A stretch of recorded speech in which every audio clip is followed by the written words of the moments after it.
First item on the agenda is to approve the July 21st regular meeting minutes.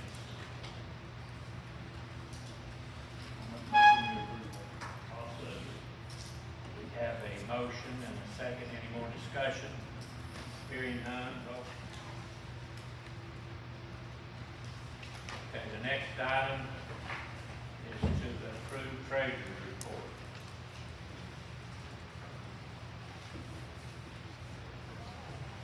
Just need your folders there. It's the numbers for the last month. Everything is where we normally are at this time of year. We're moving right along. We received our last county road aid payment from last year, last week. We got our LGDA money in this last month. So with all the things we normally get. Before too long, we got our first payment for this new year for the county road aid. And everything else is in the flag where it's supposed to be right now. There is, and I don't see it on the agenda, I don't know if you guys have the thing with the Allen on the agenda. Okay, so we'll discuss that here. Okay, I make a motion to approve the credit report. Motion made. John, second. Any more discussion? Hearing none, is to approve the bills.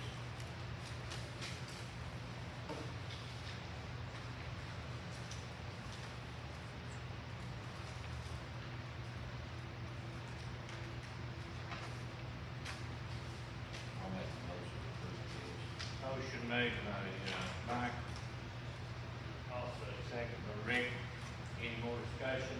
Hearing none, roll. Item is to approve the conservation annual financial report.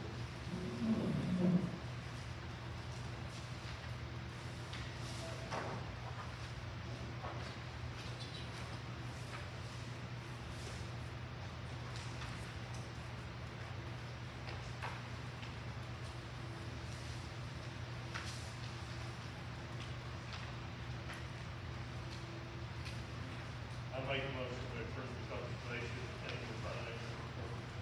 We have a motion made and second, announced. Any more discussion?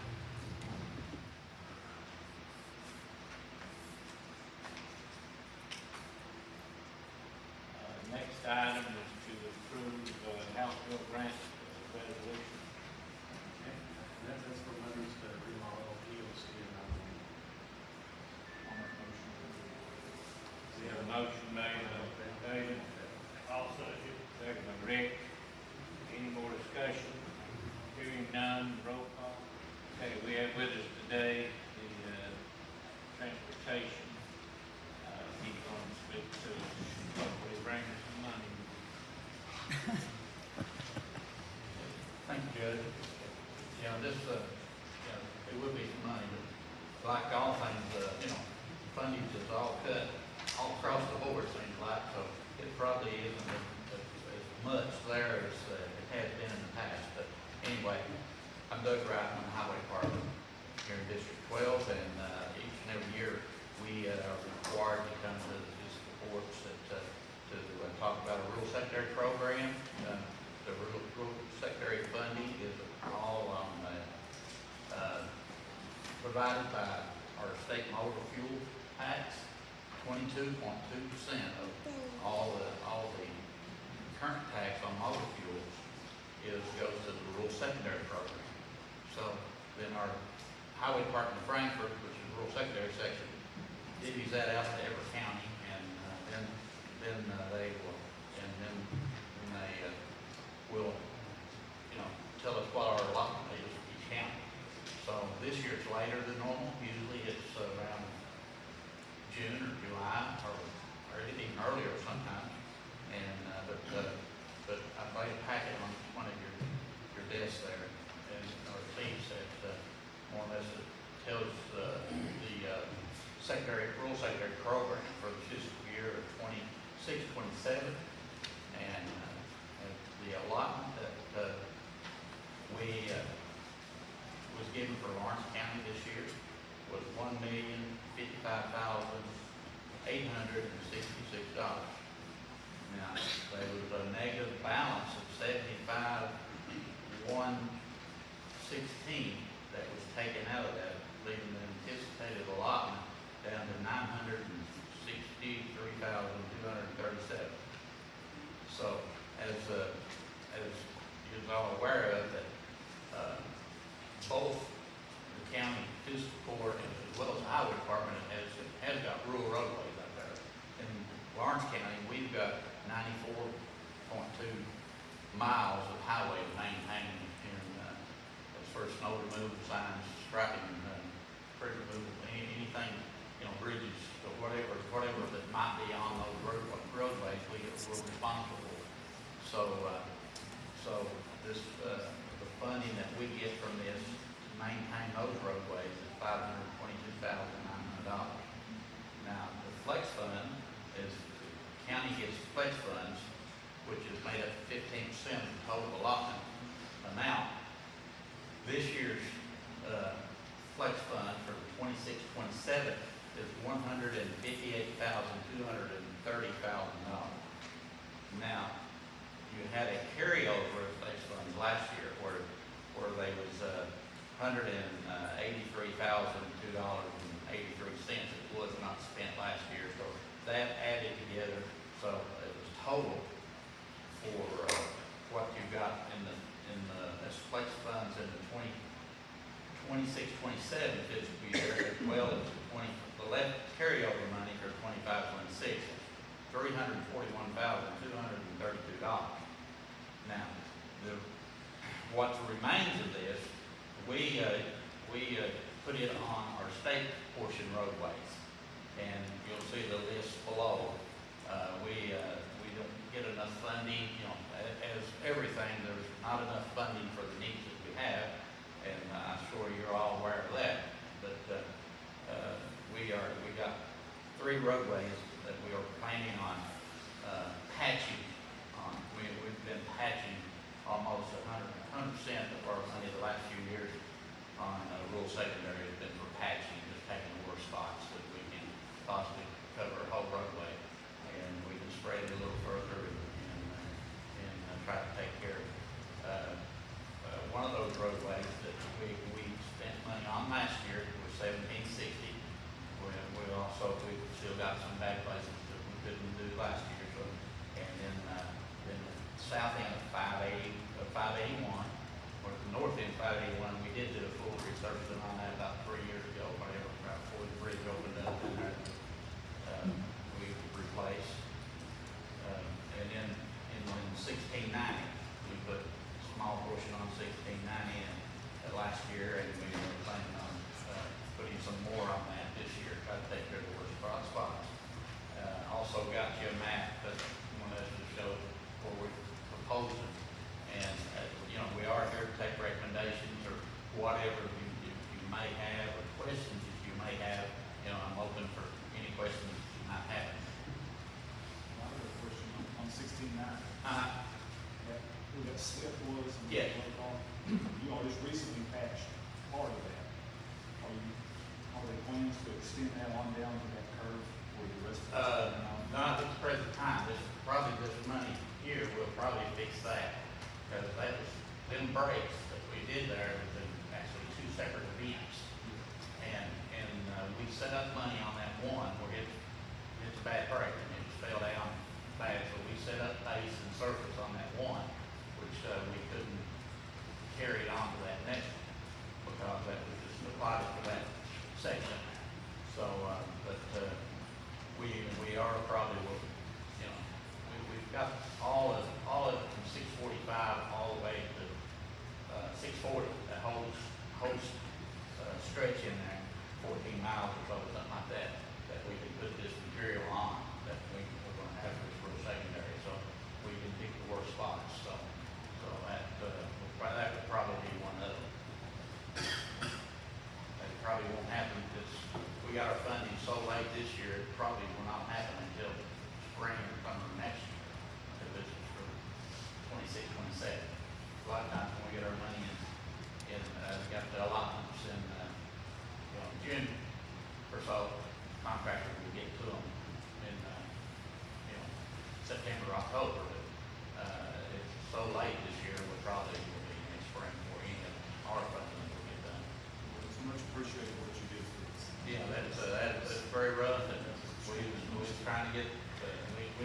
trying to get contractors in for some time to do that. And finally got them in. Okay, thank you all. If you have any questions, I'm local, I'm thankful for you, so you can call me anytime. I appreciate it.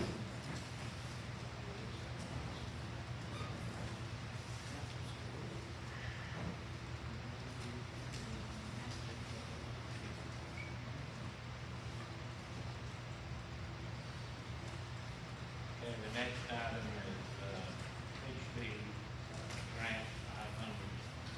And that's what we just did. September Fest. Harold, are you here to speak on that? I'm sweet, I was You want money or Just want money. donation? Okay, we usually, every year we give a donation to the September Fest. So, what is, comfortable with, you all report to, give a September Fest? Harold, do you normally it's $1,000, correct? I think that's what we did last year.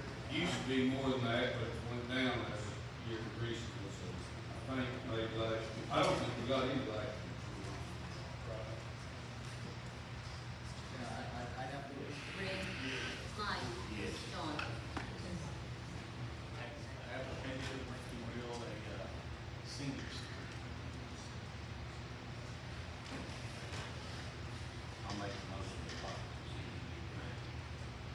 Okay, we have a motion, I'll say. second. Was it Mike made the motion? Was it not? Yeah, I make the motion. And Rick? Any more discussion? Hearing none, roll call. House Bill 783 grant.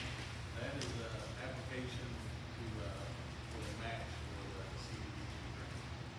So we'll be on for that. I made the motion, we apply for the HB 783 grant match. I'll second it. We have a motion made by Rick, second by Mouse. Any more discussion? Hearing none, roll call. Okay. Next is Allen Construction. The Blaine Fire Department owes the county $49,000 and I think they owe Allen $47,000. He had agreed to go ahead and pay Allen Construction, and then they are supposed to get a loan from what bank, but they're supposed to get a loan to pay it back. So that would be 47 and 49, they'll have to pay it back.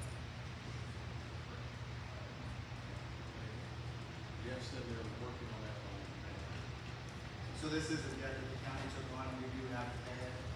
So what we're gonna do is, if you guys approve this, we'll pay the, I think it's the 49 out of the, road account, basically we'll loan the money to the fire department. And then as soon as they get that loan, they'll bring it back and just reimburse us for it, and put it back in there. It should take a couple months for them to have that loan process through. If they have started the process. That's what we were told. That's what we were told. Ultimately, it's our responsibility regardless. Yes, yeah, we're on the line for the contract itself. Okay, so I made a motion, second, to pay that. I'll make a motion.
it's a veterans, bass league tournament we have. We've, supported it the last, 3 or 4 years.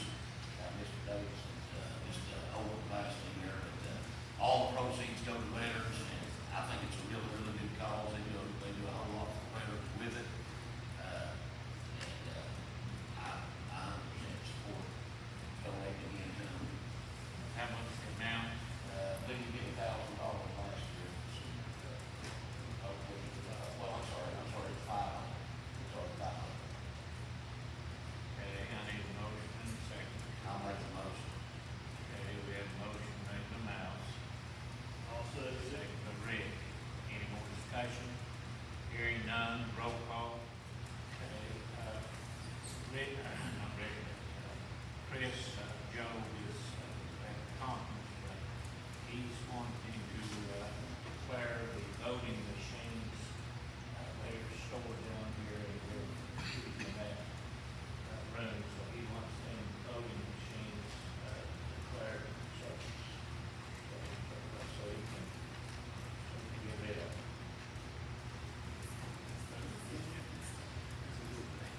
I'll make a motion for the voting machine surplus. They have a motion, I'll second. second by Mouse. Any more discussion? Hearing none, roll call.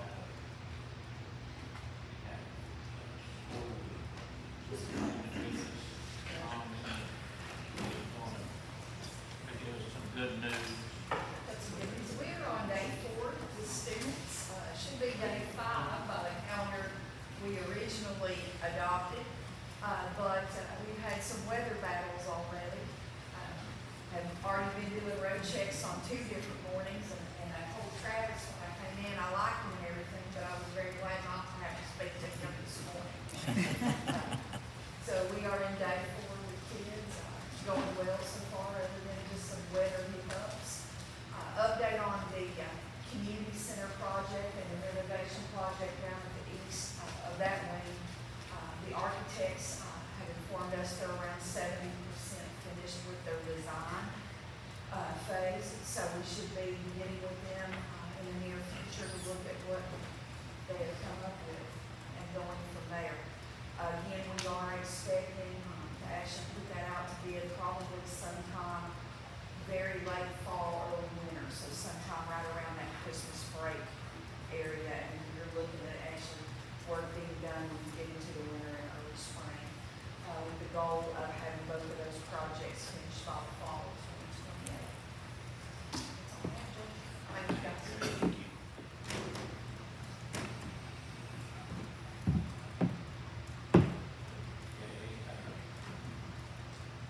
We have a lady with us today that's going to speak. She can introduce herself. Phil, we can't hear you. You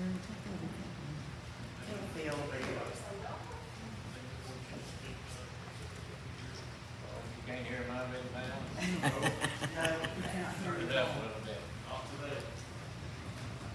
I think it's what Michael said so far back today. Okay, hear me now. Yeah. A little bit Sorry, I late, didn't hear when you said my name. a little bit late. Just trying to do everybody a favor, but y'all wouldn't let me. Well, I want to thank you all so much for the opportunity to be here today. My name is Marcy Hanson. I am the Jobs for America's Graduates Senior Vice President of Out-of-School Operations. And I want to tell you a little bit about the program that we have and some of the things that we're doing right here in Lawrence County.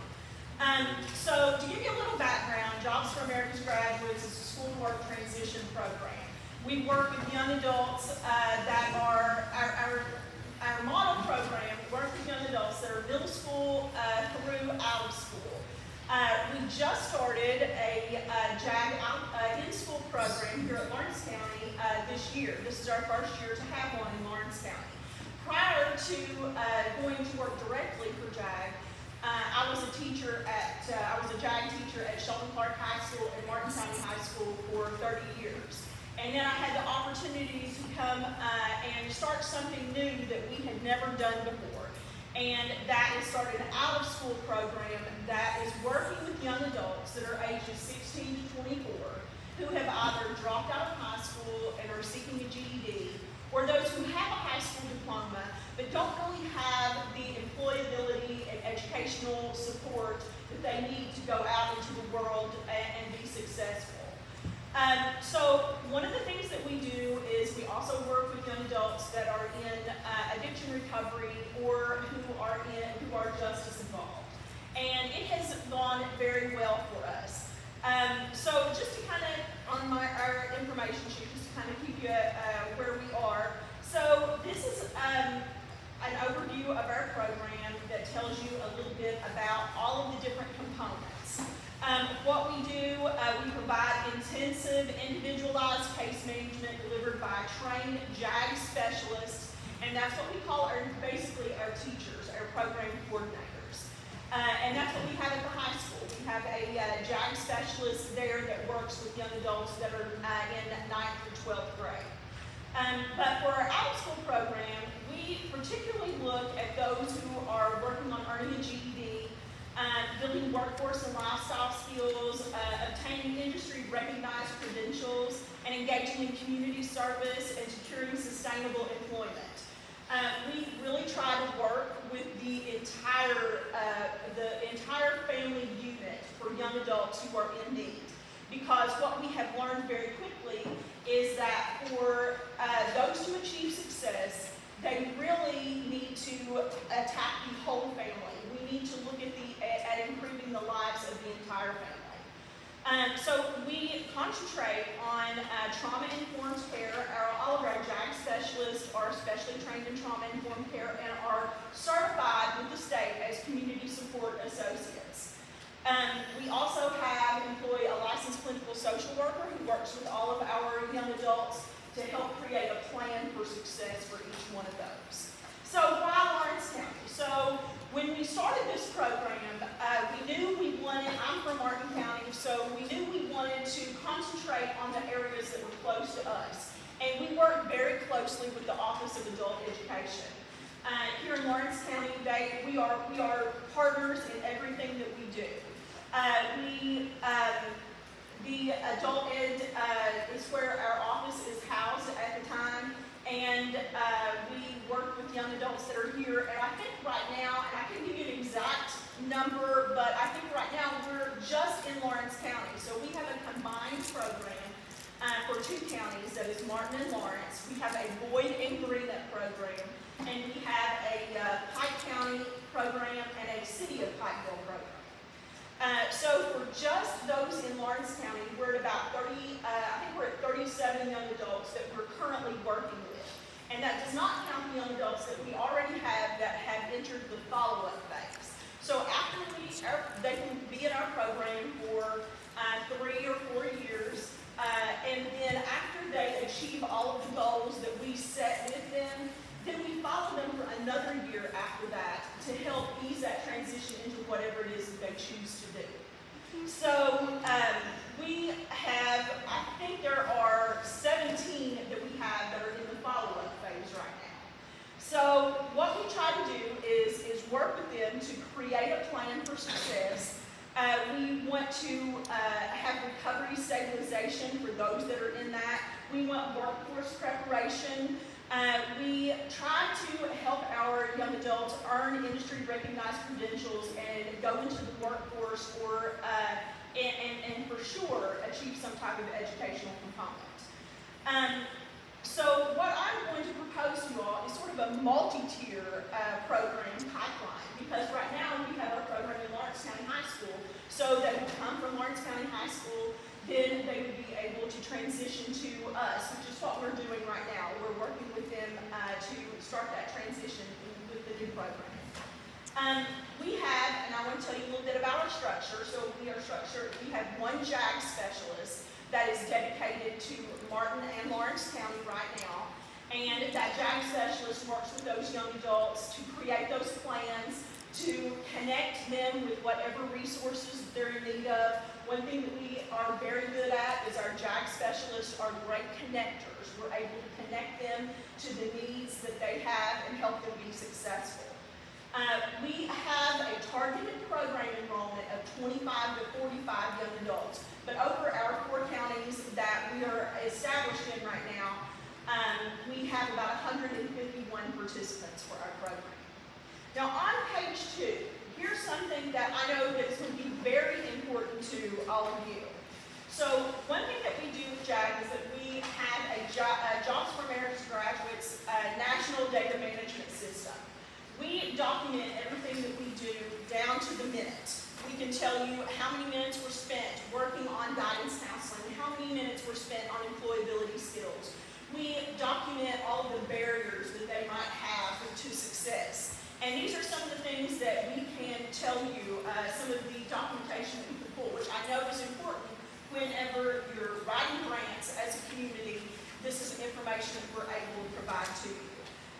So our average age for our participants is 22. We have an app. The requirement for participation in our program is to have 6 barriers to success. We average 20 with our programs that are in our 4 Eastern Kentucky counties. We have 100% that lack marketable occupational skills when they start in with our program. By now we have 73 that are in addiction recovery of our 151.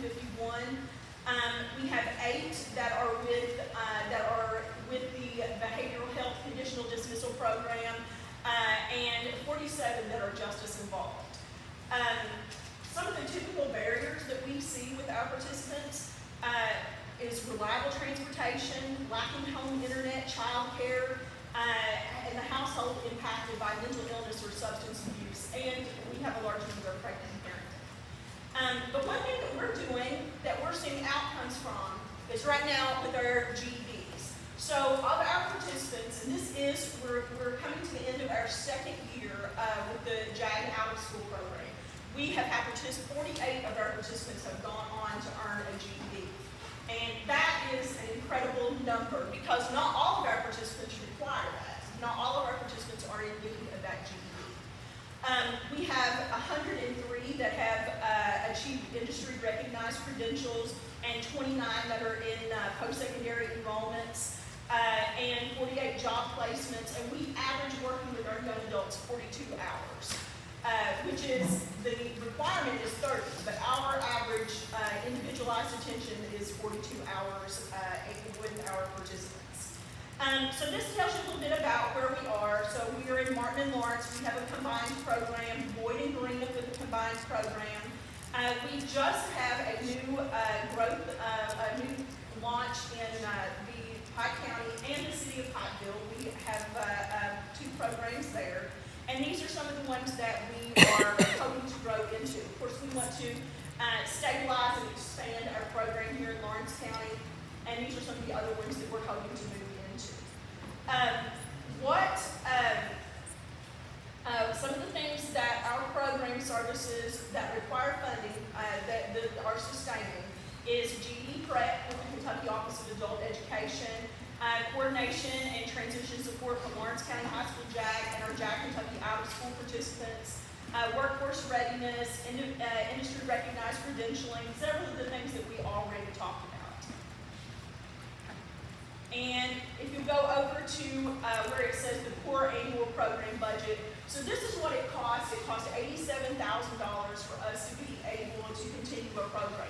We were fully funded during our first year. We were fully funded by the Office of Adult Education, but we were the new kid on the block. They received cuts, and we received cuts. So right now, we have been doing a considerable amount of grant writing and looking at opportunities where we might be able to find the funding to continue and sustain our program. So that is one of the things that is bringing me here to you all today. So we match up very well with the opioid settlement funding. That is on your page 4 of your presentation folder. So what we have learned very quickly is that we align with many of the components of the opioid settlement funding. We have already been approved in Pike County and the city of Pikeville by the Kentucky Association of Counties for us to utilize opioid funding to support our program. Pike County has, both Pike County and the city of Pikeville have committed to a 5-year program sustainment for So what I'm hoping is that we might be able to look at that funding to possibly continue and sustain our program here in Lawrence County. So what we have 2 tiers. So to fully operate a program and to have one dedicated JAG specialist working only in Lawrence County would require $87,000. For a tier 2, which would be a continued combined program with Martin County, we would need 45 to 65 annually to be able to support that program. And that would be 1 JAG out-of-school specialist, all of the services that were mentioned on the previous pages that we would be providing. We would have justice-involved participant support, workforce integration and employer engagement, and administrative and workforce infrastructure. And you can see all of that as a result of of your investment in the out-of-school program. I have put together, and this kind of tells you for the alignment, we have 73 that are currently in recovery, 47 justice involved. We provide trauma-informed care, we're certified community support associates, and we employ a licensed clinical social worker. On the accompanying pages, I put together a crosswalk that will show you exactly how we fit into all of the categories for opioid abatement funding. We are directly eligible under recovery support services. We are a high priority category under justice diversion and alignment.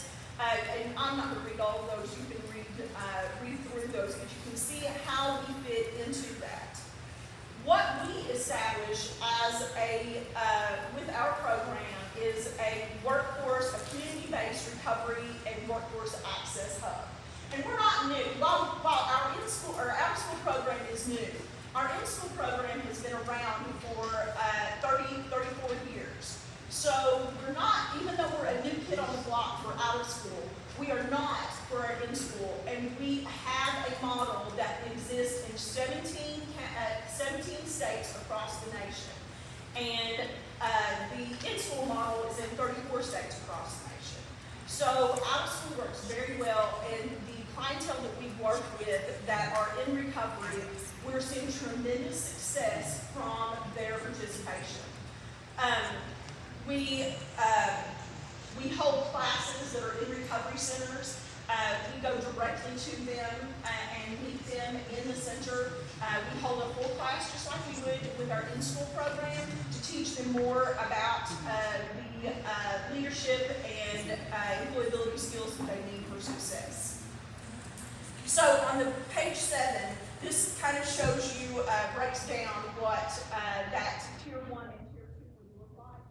And I asked that, I think a dedicated program would be the best possible for us. I'm definitely not sure if that is, as far as the funding, if that is available. But right now we have a very successful combined program for Martin and Lawrence. So I would ask that you consider supporting our program through this opioid funding and making a 5-year commitment. Though, that's up to you all for sure to take that into consideration.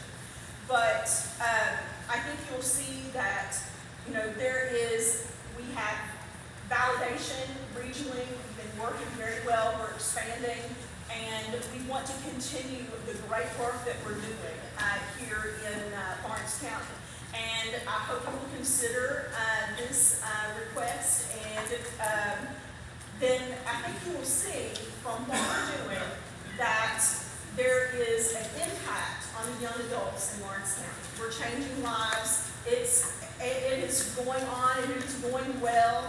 Our partnership with adult education helps us continue that support, and I think you'll continue to see great things that are happening. That's kind of it in a nutshell, and I mean that was really no nutshell for sure, but that's kind of it. Do you have questions that you would like to ask? Of the money you're asking for, how much of it would be paid with opioids? Can all of it be paid with opioids? All of it can be paid with opioids. For us to have to commit on top of that. We have in Pike County, we have an $89,000 commitment for 5 years from both the county in from the city. And so we met with the Kentucky Association of Counties. They were included in the opioid committee that reviewed our request. And they supported all the things that we're doing. I wouldn't say without question, but they felt like we were a perfect fit for it. Thank you, we appreciate your Okay. All right, thank you. If you have any questions, my card is in the folder, and you are welcome to reach out or email, text at any time.